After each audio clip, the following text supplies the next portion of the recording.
เอาไอ้ภาคเพิ่นเฮ็ดออกมาแล้วหน้าตาเพิ่นเฮ็ดมาแล้วเบิ่งแน่พี่น้องแซ่บไปดีมื้อนี้ชิคเก้นฟีดยำตีนไก่ ยำตีนไก่แซ่บแซ่บไปดีมื้อนี้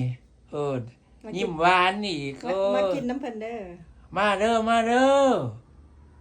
แซ่บไปดีมื้อนี้น้องเฮ็ดอยู่ไสมื้อนี้อ้ายเฮ็ดอยู่บ้านบ่มีเวียกหยังนั่ง นั่งยืน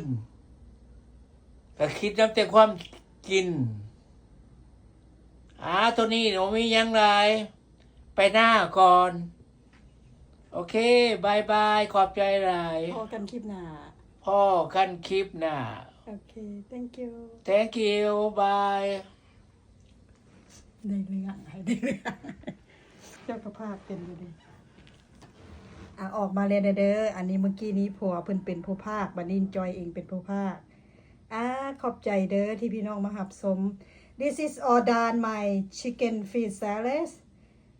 I want to eat right now and enjoy with me thank you to follow me thank you guys bye bye have a nice day bye